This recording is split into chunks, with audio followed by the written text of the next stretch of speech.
Welcome, everyone, to another episode of the HR and Payroll 2.0 podcast. I'm Pete Tiliakis, and as always, I'm joined by the legendary Julie Fernandez. Welcome, Julie. Thanks, Pete. And today we are crossing time zone barriers and a little bit of time itself with a blast from the past from a mutual friend of ours, Mary Sue. Yeah. Welcome, Mary Sue Rogers. I'm so excited to have you. Thank you very much, Peter and Julie, for having me on the podcast. I really appreciate it. Yeah, absolutely. For those that don't know, I think Mary Sue is probably a legend in the HR transformation space, an IBM leader, former Talent 2, Zapier, Ascender kind of space, and very Asia Pac focused. So I'm so excited to share all this knowledge that you have with our audience, and we really, really appreciate you taking the time. So, Julie, you want to do the honors? Absolutely. So, Mary Sue, we always ask folks, and it seems like nobody tries to get where they end up, but we ask folks, how did you get into a career that was focused on HR and payroll, and what makes you stay? So I got in because I did a lot of systems work back in the day. So we're going back to the 1980s, 1990s. And if you were going to do HRIS, as we call it now, you basically did payroll because that was the only thing that really existed. This is pre anything of a brand name or a religion you happen to like. Now, PeopleSoft didn't exist yet, all those things. And so you were doing payroll. I'd hate to even say I was in the Cullinet days, if anyone remembers what that was. Oh, wow. So Yeah. that's how I got involved originally, because it was the intersection of bringing together sort of my engineering love, which is where I came from in terms of what it was, with methods and time study, dealing with payroll and having to work up the piece part payments that you got when you were in a factory. And then how does you automate that? Because the organizations I was working with wanted to modernize it at that point in time and get it off of a piece of paper and somebody clocking on and counting things at the end of every shift. So it was a long time ago. But at that point in time, payroll was the center of the universe for anything in HR, because if you paid people, you were HR. And so then it moved and morphed to what we know today is, people in culture, your CPO leaders, and all the breadth of what is the scope of responsibility of a CPO in any major organization, from an IBM to whoever. It's hugely grown in Yeah. terms of responsibility. And also the technology that underpins it has significantly changed and will continue to significantly change as we go into the future. So I Yeah. got in it because I love systems and I love the engineering and the methods and time study.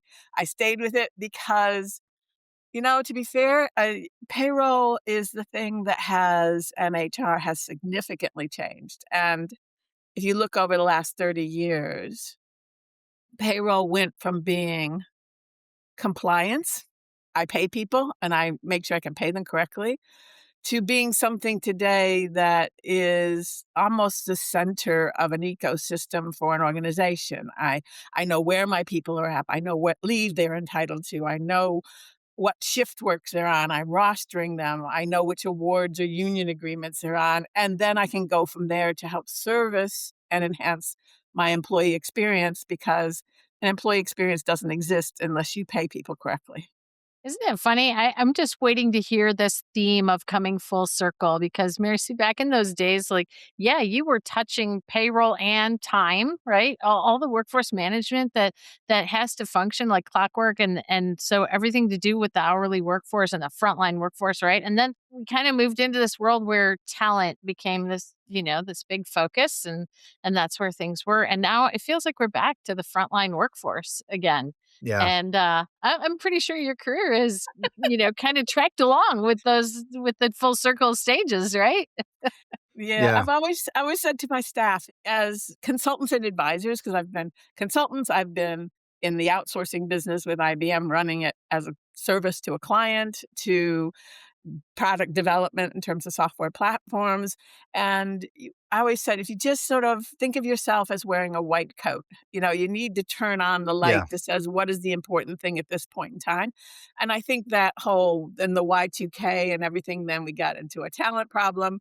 And then we got out of a talent problem because everything crashed. And then we got back into a talent problem because of COVID, and we got back into it. So it's gone that circle. And I always see HR in general or the HR function is very seasonal, right? It has its own yearly pattern, but Yeah. also it Yeah. has a over decades, various patterns that it's gone through depending on what the economic, Yeah.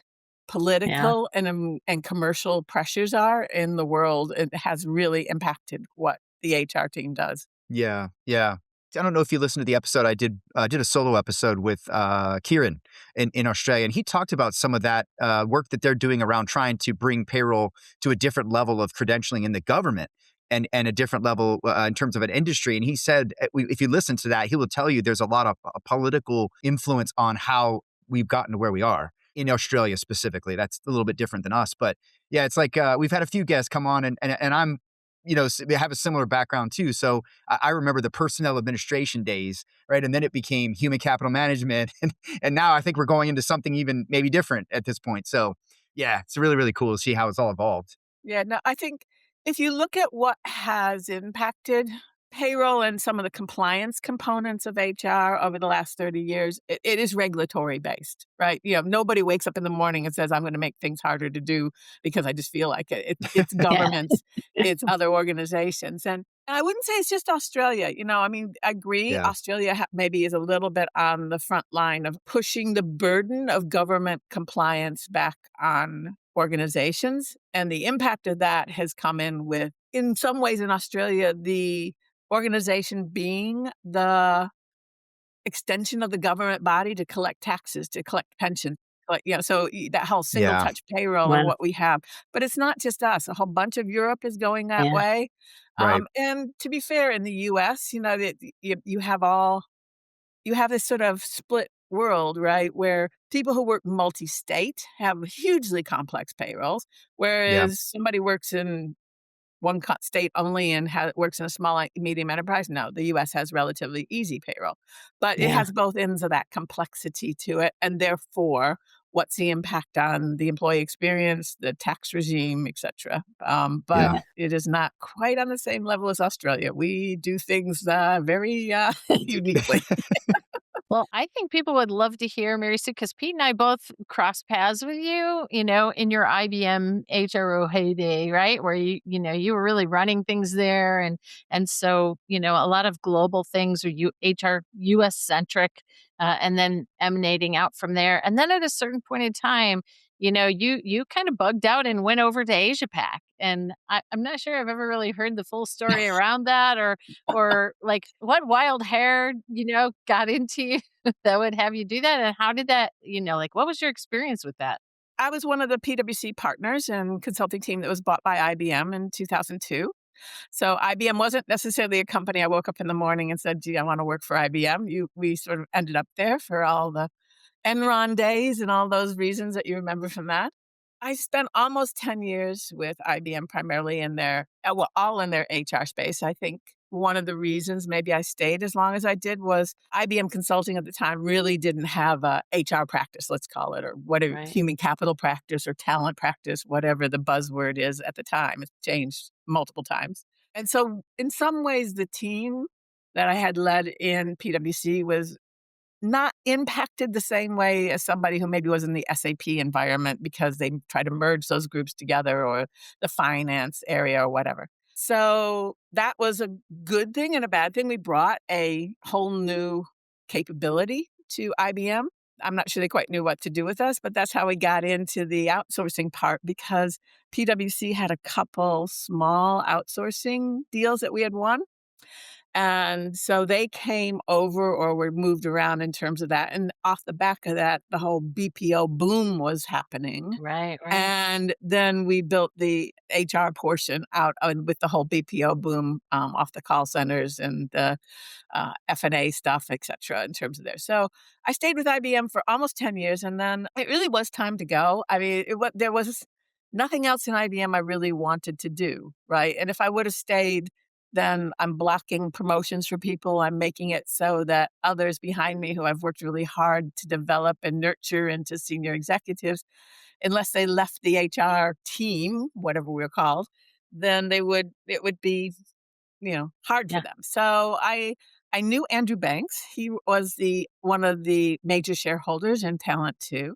Also an extremely competent executive recruiter personally, and I had called him up on his executive recruiter hat on and said, "You know, I'm ready to go. I really wanna live in Asia Pac, and so find me a job somewhere in one of your clients and whatever." And he came back and said, "Actually," he said, "Why don't you come work for me?" He said, "I bought all these software companies, and I don't really know what to do with them." So that's how I ended up in talent too. And so it was an interesting thing. I came in as a CEO over everything but recruiting. It was sort of interesting because on almost day 5, I had 3 other CEOs introduce themselves to me and say they were working for me because they had bought these companies, had kept the original founder. They were the CEOs, and so everything was run in all these little silos. And on top of that, we had sold some, pretty major implementations that needed a lot of love, care, and attention. So, I spent time trying to integrate the business and come up with that small, medium, and large offering, depending on the size of the company. We did a lot of Australian government work. We did a lot of Asia, Singapore work with the acquisition of Zapper and the multi-country payroll, because multi-country payroll really didn't exist until sort of the, uh, late 2000, 2006, 7 onwards. It wasn't a thing. You bought payrolls by country and you maybe put a layer on top of them, but true multi-country payroll was just coming into its sort of, heyday. I think probably my own personal lessons learned is that I should have probably done better due diligence on the Talent 2 organization. Keeping a long story short, we lacked the financial wherewithal to sustain some of the stuff that we needed to do and had to do, and so consequently, we took the company back private. It was a listed ASX company. We took it back private and then split the organization up into the more technology components, which was the HR and payroll platforms and teams. There was a couple other bits and pieces, and the recruiting part. And so then we sold the technology part out to private equity. Roll time forward, it's now part of Dayforce in terms of what Yep. they do. And I then became an IBM boomerang, went back to IBM for a couple of years. I always jokingly say IBM didn't do their succession planning very well because I went back and did exactly the same job I had left, with the mission of finding somebody to actually take over and run with the business. Yeah. They were going through another change in terms of their consulting practice, and they continue to go through more changes in their consulting practice. So I came back and did a couple of years, left about 3 years ago, and my mission now is I do board work, and I sit on 4 reasonably sized boards, and I chair the HR committee on a couple of them, and that allows me now to ask the CPOs all those grilling questions of, "How do you know we're paying people correctly? Give me your proof points." That's amazing. Mary Sue, I was on I had gone into IBM when you left to go through that, and those are great solutions. Like you said, it ultimately ended up becoming Ascender. It ended up then becoming Ceridian, now Dayforce, even had some pieces and parts that they had bought from NGA, the That's Preceda right. stuff. That's right. Appreciate that. Exactly. Yeah, some really Yeah. cool stuff. And they were, I would argue, Julie, you could probably vouch for this. I think Ascender had a really, really strong Japanese capability, localized Yes. Japanese capability that they was unique. Yeah, in So Yeah, I fact, love that. someone that Mary Sue introduced me to, I think, was directly involved in kind of Yeah. building yeah. out some of that Japan work. Shiba-san and his organization was one of the organizations that, Talent 2 had bought. So there Yeah. was all these different little pieces, and so the depth and breadth of the Japanese operation came through that, and so that's why Ascender had a good, Japanese footprint was the legacy of pulling it Yeah. together. Shiba-san and I are still, good mates and my go-to anytime I'm in Tokyo. And I see that. Japan's hot right now. You can, Workday's targeting it. I mean, everybody's really trying to solve for that one. And it's complicated. It's from what I understand, at least in my experience. I was just gonna say from my buy side experience in those days, as you said, Mary Sue, global payroll really wasn't a thing. It was trying to become a thing. And because Asia Pac is so broad and so multicultural, honestly, the talent to then becoming Ascender was one of the strongest regional plays that you could really argue, you should consider. You didn't have the equivalent in EMEA and in LATAM anywhere to be found. And so, so it was really a pioneer for a very long time in that space. Yeah. Yeah, no, Asia Pac is even though it's broad and it appears complex, and a lot of its language capability and stuff. In a lot of ways, outside of Australia, it's probably the lowest complexity payroll. What is much, much more complex is all the social leave and benefits and taxes. And so the actual art of paying somebody for I work so many hours and I get paid, that part is relatively straightforward, except in Australia. The Yeah. underlying part of managing leave balances and taxes for expats and dealing with the social infrastructure of pensions and your social payments. Those things are hugely complex, and that's why payroll is always really interesting because those things are changing all the time, and so because governments love to tweak and fiddle, and so, it is a thing of, jokingly, we used to say, well, Australia would tell you 2 years in advance before they made a change that was gonna impact your payroll software. Malaysia told you 6 months after it happened. Yeah. I want to ask you a question, Mary Sue, maybe an IBM question that's always been on my mind. When I was there, I was a solution architect for TCS and then IBM in those 2000, post 2008 years when everything was going offshore and payroll was going to go either by way of finance or HR. So I was working on mega deals, right? Like you remember them. But just to set some context, I was at IBM during the Watson playing Jeopardy, but also the Connexa acquisition. And I thought that was a very brilliant move ahead of its time in terms of some of the other peers and what they had. But what happened to Connexa? It was so beloved. And it is like, where is it? Is it there? Is it being used? Like, what's happened to No, I Connexa? would say, I think the thing was the Connexa acquisition was led by software. So the thing about Yeah. IBM and this lovely family of 300,000 people, as you know, the silos who lead, particularly on acquisition, are the ones who are in charge of that, right? So the whole acquisition was led much more from software group because they felt, again, like your Watson days and some of the other stuff they're doing, is that the assets that Connexa had from more of a software platform perspective were where the value was, not necessarily the services. The services came with it. You got it as Yeah. part of the acquisition, but what was the driver and the business case was the platforms. And I think that the culturally and everything else that just, ended up working. And I would say it's pretty much been broken up.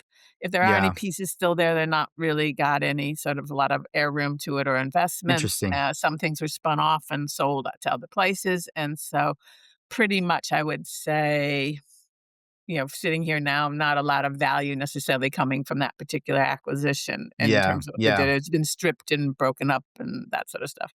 Interesting. I've got a lot of alumni in my network that even Ryan Leary. Shout out Ryan Leary, the co-founder of the Work Defined network that we're on, is a Connexa former person. I've got a few executives I work with that are former Connexa, and I'd love to see them do a reunion show and just kind of talk about the old days of that, because there was a lot of love for that solution, and I think it was a brilliant move by IBM. Unfortunately, it's not there, but Well, I feel like that happens maybe more often than not, it where does. something that's really hot. I'm thinking like Jtosa that got bought by Mercer, Leap Gen. You see these things and they're growing, they're hot stuff, and they end up getting acquired by someone bigger, and then all of a sudden the buzz just kind of gets absolved into maybe even Yeah, oblivion. they lose their form. Yeah, Yeah. I mean, that's why IBM really never does if they do small acquisitions, it's about yeah, buying IP, right? It's not about yeah, buying the yeah. company. It Yeah. otherwise, it just never works. I mean, if you look at sort of Cognos, that was one of IBM's acquisitions. Lotus Hmm. Notes, that was another Yep, one in terms yep. of what so those have done well. They've morphed and changed and turned into other things, but, the really small ones, Red Hat, get another one, but I would say the smaller ones, they don't survive very well, and not Yeah. that Connexa was small, but on the IBM scale of acquisitions, it was. Yeah, Yeah. yeah, Yeah. absolutely. The other thing I think is fun, Mary Sue, about your boomerang when you went back to IBM is at that point in time, it just felt like the whole conversation was focused and shifted around the talent and the Watson, like those were the days, right? Of the talent leads the conversation type of thing.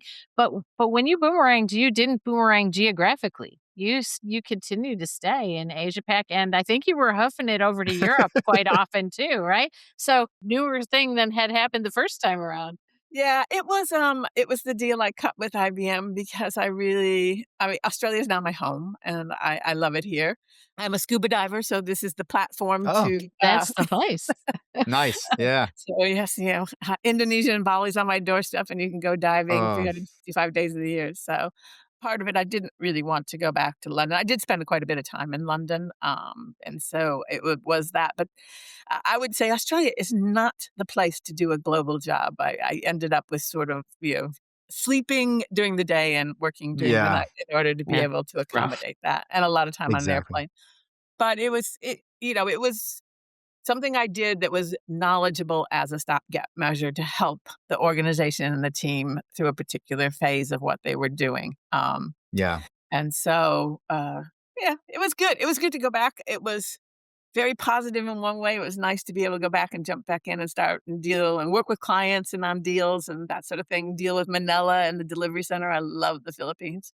On the Yeah. other Same. side, it was slightly sad that, the organization itself hadn't, gone that next Moved generation down. of change, right, and grown, and so for all sorts of different reasons of what the focus was of IBM, where they were willing to put the money, even with the Watson, um, part and the whole AI emergence of AI in the very Yeah. beginning, that was about software and a tool versus how do you create a holistic service. And Right. and so I do think IBM has moved personally much more into a software is a tool that drives services rather than services saying I'm going to be underpinned by great technology.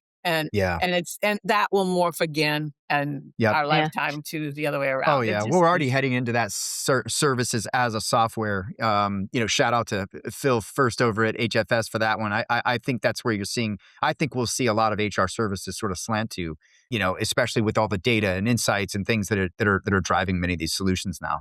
Yeah. Yeah, and even news, I think that embodies some of the recent news announcements around IBM and the light, right? Plugging Watson into something that is a service. Yeah, and it's technology play, so it's led through tech to get to services. Before it was services that then led to tech.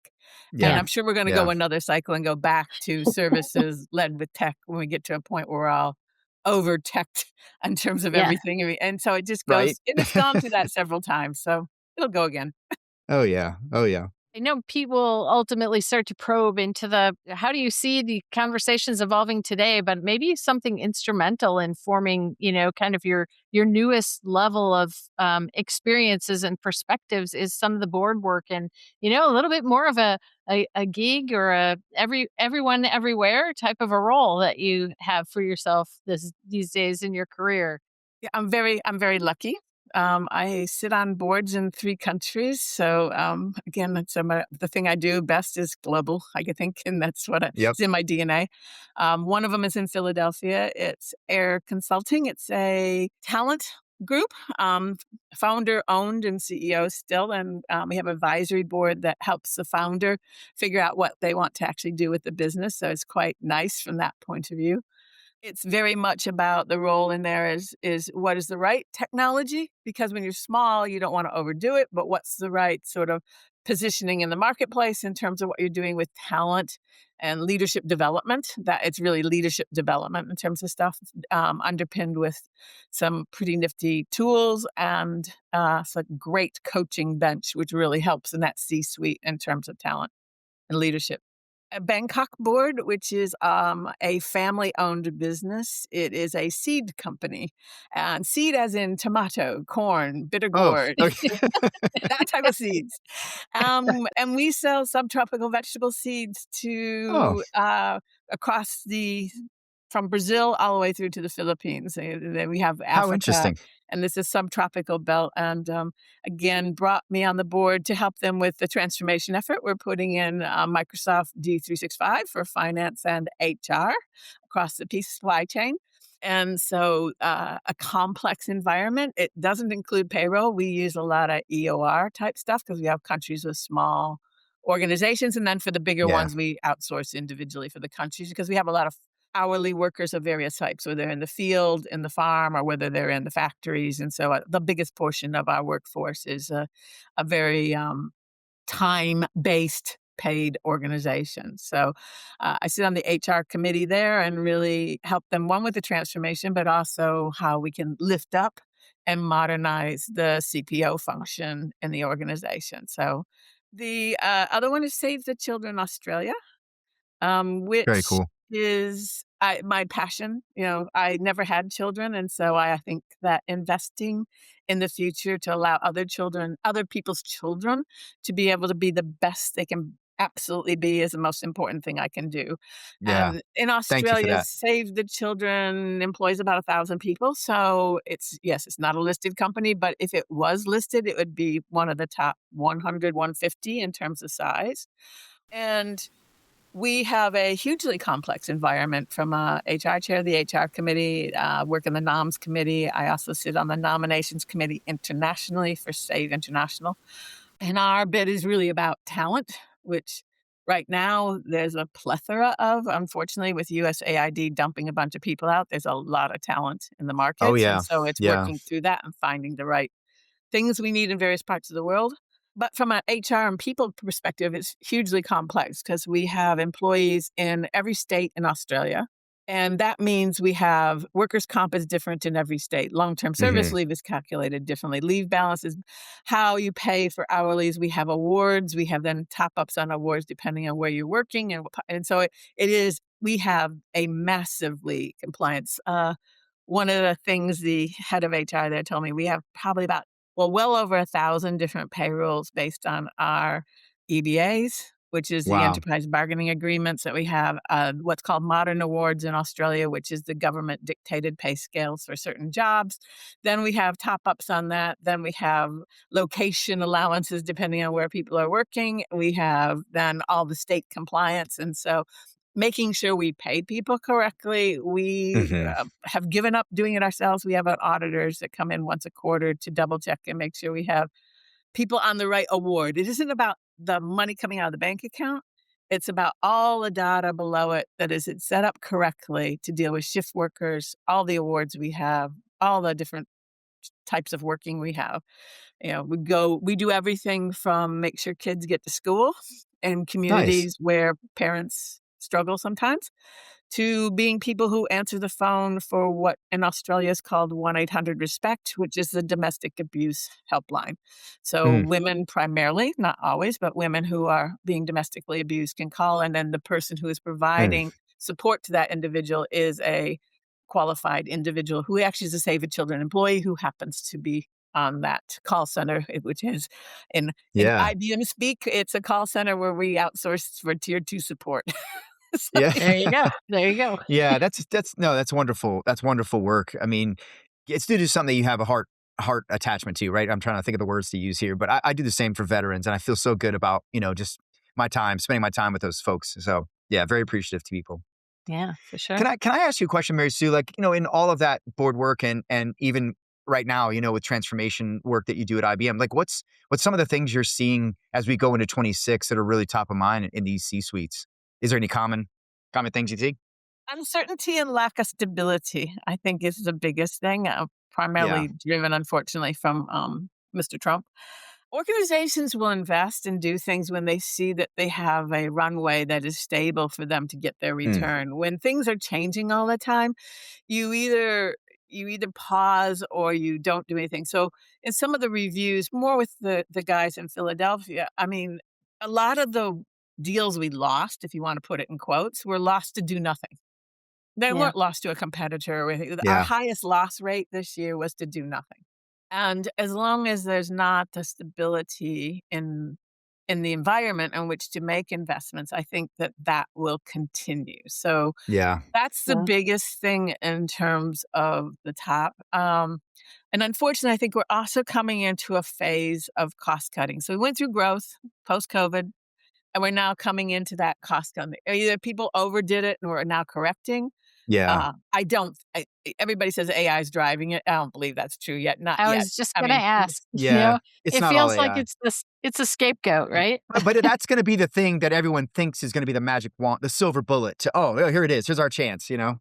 and Yeah. I Yeah. don't think even when people say, we're not recruiting because AI is going to do like all the consulting. I'm sure you've read all the ones about consulting, PwC, blah blah blah. Is not hiring this year as many people because all Yeah. the entry level jobs are going to be done by AI. And that's not true. I think they might be saying that. I think it's more that you know it is unstable. We're going more into a cost cutting cycle rather than a necessary growth. We'll get growth, but only in probably certain sectors. And I think that particularly in the professional services environment, that's going through its next generation of what do we look like when we grow up. And it's not, we've gone through the various ones as you guys are well aware. And I think it's going through another one now. And Yeah. AI will play a component in it, but I think it is a component. I see it getting rid of some low level chat. I mean, I use Chat GPT every day practically. And if I would have had it as an exec in IBM, I could have gotten rid of some people, but it was more on people writing standard script for RFP responses or creating Yeah. fancy PowerPoint presentations or images. It's all in that admin level. I think that when you get to using it more like I think some of the payroll stuff or some of the other things I've used it for, it is brilliant at finding mistakes in spreadsheets or similar, right? Yeah. And Yeah. so rather than having somebody spend hours checking something, it can do it in minutes. And so that QA function, I think, is um, really strong in what we can Yeah. use AI for. But in terms of eliminating 100% of somebody's job, yes, there will be some, but I think it's the cause du jour at the moment of why we need to Yeah. not hire people or take people out. Yeah. Yeah. Interesting. How about payroll? I'm just interested in where you see, having had such a global experience, where it sits, if that's markedly different, in Asia Pac or some of the other counties. And also, some of the conversations are on getting a seat at the table. Is that, like, what do you, there's a lot of chatter about it. What's your opinion? Yeah, maybe do it in reverse, Julie. I think getting a seat at the table, most of the organizations that are large American ones, your FTSE or whatever ones in Europe and here in the ASX, the CPO has a seat at the table, right? For all sorts of really important reasons in terms of human capital and probably in some ways also the protecting the organization. There's still quite a high, if not even higher, compliance. And compliance, not just in do I pay people right, but bullying, sexual harassment, our culture, our style. Are we open to lawsuits? And your country is far worse than it is here in terms of what happens. And Yeah. so the CPO or equivalent um, has a seat at the table. I Yeah. think that's if you go back to where should payroll sit, and I think this is an interesting one because in like my board in Bangkok, the payroll sits with finance for lots of different reasons. It's our biggest expenditure in terms of cash out the Right. door every month. And so they want to have strong financial controls. We're highly decentralized with different countries. In some countries where, you know, regulatory or compliance on things like revenue and cash and all that sort of is complex. Sitting in Yeah. Nigeria, doing work on Nigeria, you have other issues. So it sits with finance. Where should it sit? I I actually think in some ways it won't be tomorrow, but I think in morphing and looking forward, what I see is as the various governments use companies to be their compliance officer, so taking the tax, Right. taking the pensions. Yep. We see more global workers that and non-permanent employees, and how do you pay them and what do you do and how do or governments get their tax and their hands on the money from that and make sure that they're getting their cut on stuff. The more you Yes. see portability of leaves, balances, pensions, those sorts of things between companies as there's realization that somebody doesn't work for the same organization for the rest of their life. I think as those things start to become more and more prevalent, then you're going to need to have almost this chief compliance officer in some ways, or chief Yeah. risk officer that Right. sits at Yep. the Yep. C-suite that is looking at all of those things, because just running the payroll is admin, right? I mean, who cares who runs Yeah. it? It can sit in HR, it can sit in finance, it can be outsourced. It's the next level above that, and the individual who can answer the question, from the board of, how do we know we're paying our people correctly? How do we know that we are not going to get taken to court 6 months from now for underpayment on shift work or whatever? Right. How do we know that we're compliant with government taxes in terms of taking the money and getting it dispersed in the way that it's supposed to be? How do we know we don't have fraud and corruption within that part of the business that has a lot of money? Yeah. And other questions, but in general, I haven't met a head of HR who actually is very good at answering those questions, nor a head of finance, to be fair, Yeah. because they have Yep. other questions they worry about. But I think as parts of HR and payroll become more extension of government processes and become the infrastructure for the government, so the government doesn't have to do it, the more burden it puts on the organization. And therefore, having this chief compliance officer, chief something, I'll make up a title, but it's the person who Yeah. makes sure that all the money goes through the channels the way it's supposed to without Right. losing any. Yeah, we've talked a little bit here that maybe there's a path to the being in risk underneath the risk umbrella at some point, just given what payroll has as a remit as well. So yeah, You I you like know that what I idea. think is really we haven't looked, specifically through that lens probably enough, Pete. It would be interesting though because, where risk and compliance officers tend to deal with audit a lot or Yeah, legal cyber. a lot, Yeah, there's this probably a big gap in the people-y part of, right. Oh, everything that entails. But Mary Sue, you hit on something that we've actually done an episode on. When I was over at the CIPP event in the UK, the CIPP is actually now embedded with the HMRC. And the key point, if you read between the lines and net it down, is they are going after a multiple $billion leakage of taxes revenue that is not being paid properly. And you're right, payroll is in a lot of ways the tax man. and Yeah. that's what Australia does now. And I think that obviously Yes. a lot of collaboration and sharing, and the UK is 70 million people and we have 26. So Yeah. we can always be the incubator testing. As I used to tell the guys in talent too, we'll play with it in Australia, and if it works here, then great. If it doesn't, Yeah. or New Zealand's even better. Yeah. And if it doesn't work, nobody knows about it. To be fair, it's Yeah. just You're still the proving grounds for Great Britain, right?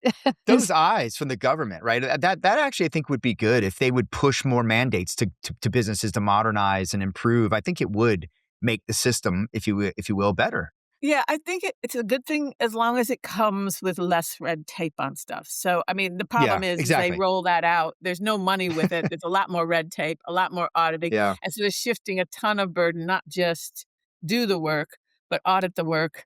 Give me a lot of reports that show me you've yep, done the work, the compliance side. And so I think they need to swing it a little bit more balanced if they want yeah, corporates or whomever to take over part of the assurance that right, people are being paid correctly, because that's on top yeah, of it, people have to get paid correctly. right. We Then the can't harm government people. gets its money correctly and the pension money goes in and blah, blah, blah.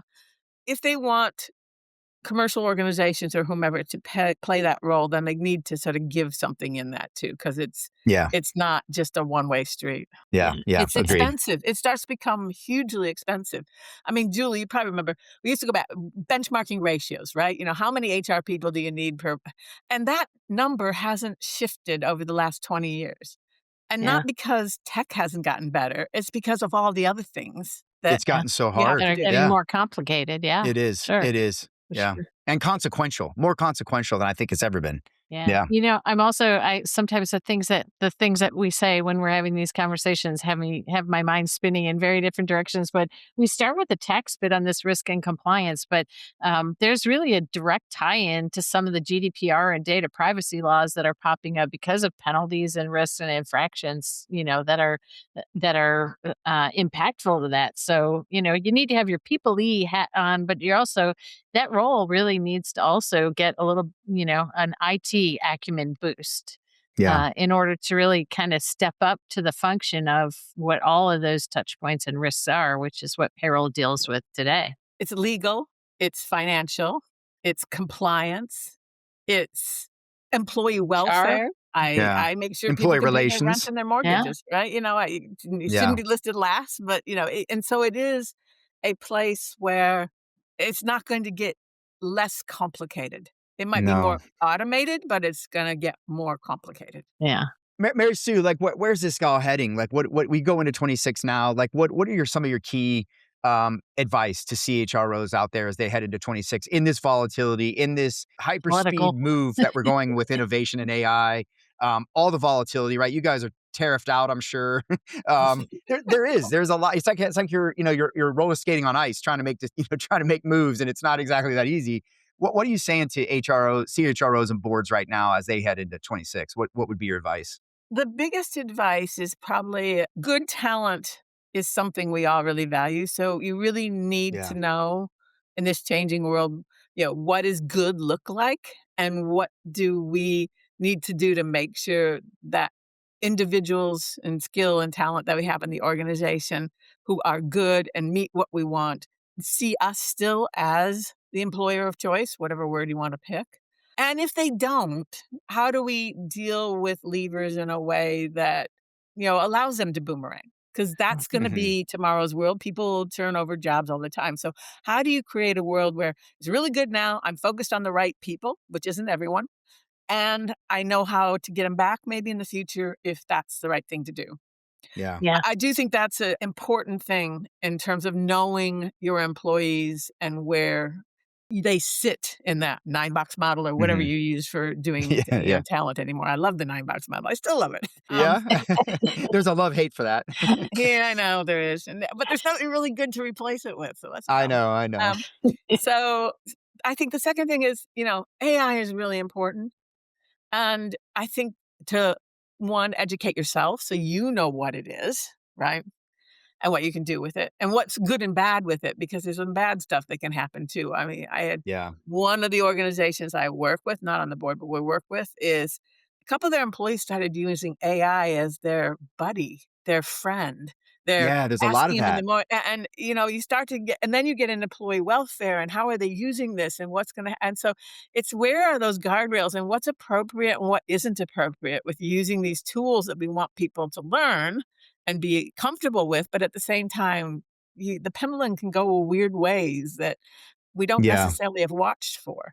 So I Yeah. think the CPOs need to understand the tech and what it can do. But one of my friends who's in Microsoft, Michael Jabor, I think he put it best. He said, you have to treat AI like an intern. You know, they're really smart, they're highly motivated, they can do things really quickly, but they need a lot of QA. They need a lot of defining what it is you actually want from them and constantly checking in because they're going to go off Yeah. piece somewhere. Yeah. And I thought that was a good analogy It because, is. It is. they sometimes act like a 21-year-old out of uni because they can do it, right? And Yeah. it doesn't necessarily mean it's right. And so I think that was a really good piece of advice. The other piece of advice that he had that I also think is really good in terms of AI is that if you use AI to be more efficient and effective on the 20, 30, 40% of your job, because it's never going to be all jobs. That's the whole thing. There are some, but very rare right now anyway, that do it perfectly. Then what are you going to do with that 40%? Otherwise, you're actually adding costs and doing other things. It's getting you no efficiency. And what every country around the world has a problem with is productivity and efficiency when you look at the Yes. GDP growth per person. So, how do we take this and Yeah. make it a productivity drive, not a get rid of people drive? Right. And what do you do with those hours and how do you lift the Yeah. productivity level? And doesn't that get us all back to like redesigning roles and putting work together in different Yeah. pieces, which has been around since the HRO days and before, right? Where you're getting rid of fractional stuff, and that means you just need to design end to end, fresh. It So is. Exactly. we're going Yeah. to get that. And that's where, in terms of advice to CPOs, would be the productivity czar. Yeah. Because that's where the problem is in the organization. Not that you can fix the problem, but you can be the enabler through all these different things to be able to help the organization raise its productivity. Yeah. And it's not linear anymore to just throw bodies at it, right? You can't just say, well, we're just going to do more. It just doesn't work. Unless you're a bricklayer, it's not going to change it. Yeah, I heard yeah, I Or heard an executive a seed planner.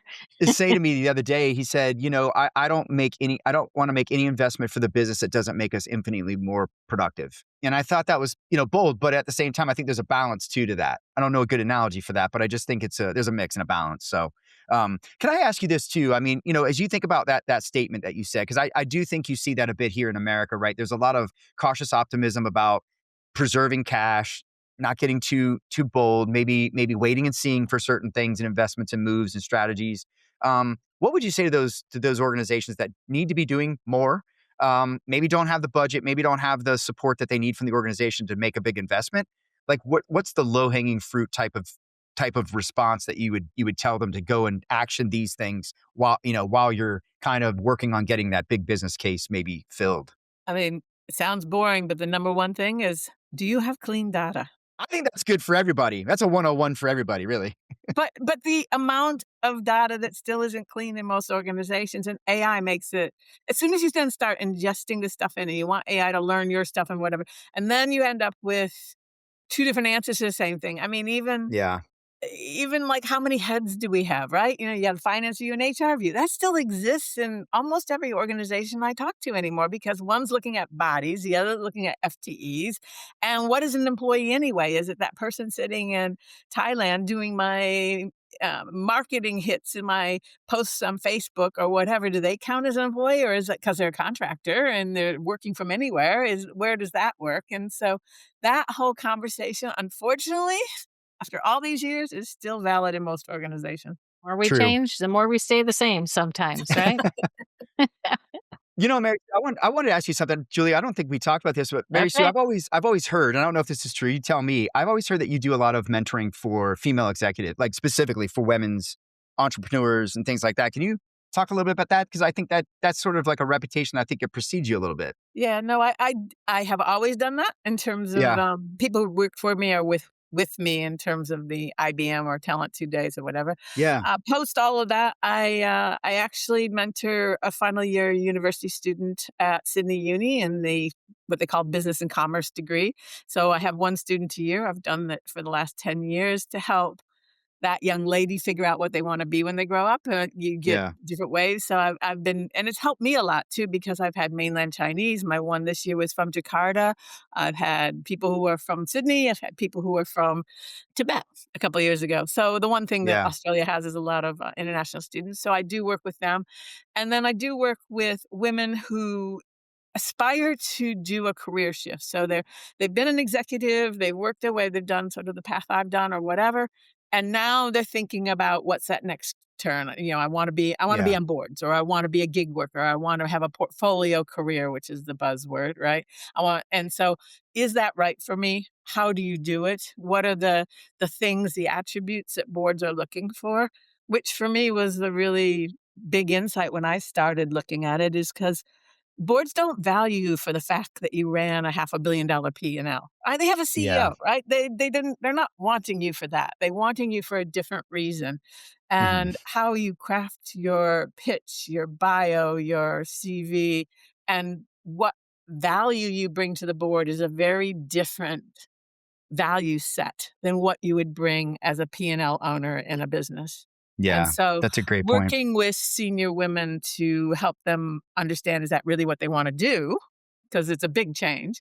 And secondly, is how do you do it, and what are the right things that you need to do as an individual, and working your network, et cetera. Because Yeah. most organizations, you don't get tapped on the shoulder and say, come and join my board if it's a reasonably good sized board that pays. That doesn't work that way. It's not Yeah. like execs and hiring in the marketplace. Like Very Yeah. different. HR, it's a bit of a labor of love, right? You It gotta is, and I love it. I do. It keeps you connected, and I still have, particularly from the Lucy program, I have one young lady who I mentored as part of that about, oh, probably 7 or 8 years ago. She's one of the first ones I did, and our whole time was spent how to convince her parents that she really wanted to go back and live in Beijing. She did not want to stay in Australia. So there was this single child, everything's going into them. They send her to university somewhere else. Their whole mission is that she gets PR, she becomes a citizen, and that way, if the parents want to come to Australia, it's this entire Yeah. chain and burden on this kid, 21-year-old. So we worked on that and what she could do and proving it. She ended up working for PwC in Beijing, and she's doing fantastic. And this year they just relocated her to Luxembourg to work in their M&A division. How cool. They That's all great. reach out So and tell you're me what they're working with doing very young female ladies coming into the workforce, really out of their on that end. education. And then I'm working with the I love ones it. at the top who are looking at, do I exit the workforce and do something different? That's got to be very rewarding. I work with veterans in a similar way, and I helping them come back into the workforce. Sometimes spouses as well, male and female. And so, yeah, it is very rewarding. And I think there's so many great people out there, and sometimes they just need a little bit of a path, like Yeah, show me the way, you know. And so educated. that's great. I appreciate you. I wanted to talk about that because I literally have heard about that about you a lot. So I thought it was pretty cool. But All the way across speaking the pond and then some, Mary Sue. yeah. I want to ask you a question, Mary, so that might be a little controversial. I find that, like, and I'd love your opinion here too, Julie, is, you know, for 10 years now, I've been an analyst. I've been going to HR Tech and all these other things. And every year there's a women in tech, right? Forum or whatever. You know, and I kind of scratch my head and I think, like, man, there's so many amazing women that I've worked with in technology. Some of the best leaders I've had in my career have been females. I find I work better with females. I don't know that way, but really, like, isn't it normalized now? Should we stop saying that and maybe just consider them executives in tech and maybe stop highlighting that they're women? Or do you think we need to continue to emphasize that to keep the progress going or do more progress? Do we need more progress? Or have we normalized it now to say, hey, we don't need to call this out. They're equal and we can treat them as executives in tech. Don't disagree with you. Sometimes, Yeah. highlighting Like calling it the out all odd the time, you it's know? yeah, and I think there's a couple of things. I think diversity is still really important, irrespective of what some Yeah. people say. And having it's just tons of research that says a diverse organization does better, right? And Yeah. so therefore keeping Oh, front of mind on 100%. diversity is really important. I think that there still is a shortage of women in I wouldn't say tech, but necessarily STEM in Yeah. universities. If you say who's going into university and taking a STEM degree, there is more men than women. And that is where we need to focus is encouraging young people to say, getting a degree and working in this space is a good thing to do because it gives you all these choices. Like, when do we normalize it? Do you know what I Yeah, mean? that and even like women on boards in Australia, there was all this thing we need to get to 30%. We're now at 40% on ASX 300 and Yeah. companies and above in terms of percentage. And we can't lose sight that that's been a hard slog and taken 20 years to get there. But it's still, and it's not 50-50, which is probably should be because that's the mix of the population. But, Mhm. but diversity on a board and that message has Yeah. come out loud and clear because Yeah. we've had Good. several great disasters here of boards which have been all white males. So it sort of helps me. Yeah. Yeah. Yeah, there's a few companies like that in the industry where it's like you look at it and it's like everybody went to the same college. They're all from the same state. They all look the same. It's like, I don't know. There's not a lot of It's diversity not a here. good board. It's not a good board. They're Yeah. not Yeah. giving diverse thought. They're not protecting their shareholders in the right way. And that's Yeah, the I role of the wonder. board. It's not a club. Yeah. Yeah, no, I just think that there's, at this point, I mean, you're right, though, the STEM, I do believe there's a STEM gap statistically for women, but I want to see us normalize things and stop calling out differences when people are doing some great things and you're surrounded by phenomenal, fill in the blank, black, female, whatever the case may be. I think there's, just some great talent, right? That just needs to be treated the same as everybody else, so. Well, look, Mary Sue, this has been really fantastic. Where could folks get in touch with you? Where could young ladies get in touch with you? Where could boards, anybody? Where would you most like them to reach out? LinkedIn's best. LinkedIn's LinkedIn? best. Okay. Don't just send me an invite and say, and because if I don't know anybody you're connected to and I have no idea who you are, I will not accept your invite. I do Yeah. screen those. There So is a if lot of you spam heard, on LinkedIn. yes, exactly. So if you listen to this and you want to connect, then drop me a note first so I know where you heard about it. Yeah, absolutely. Well, we'll make sure we share that in in the comments of the description here. And thank you so much. I mean, I could go on and on. You're such a legend, Mary Sue. We appreciate you taking Thank this you. time and sharing with us. And I hope you'll stay in touch with the show. And we'll definitely make sure we get maybe we need to have an annual Mary Sue Asia Pac update. I The don't know. voice on the boards. I know I throw up a red flag and an SOS about every year or so and Yeah. reach out Right. to Mary Sue going, "Hey, help me." I'll find you that No, I person love it. for I Japan. know. Oh Yeah, my and god. if you come across any great vendors that I should talk to, like Links International, you introduced me to Scott years ago, and I've stayed very close to Scott and the team. I think fairly highly of them, and yeah, I would love to just speak to and see anything new that you see going on out there in Asia Pac and see where it fits in the market. So thank you so much for that. All right, we'll be back very soon, but thank you so much, everyone.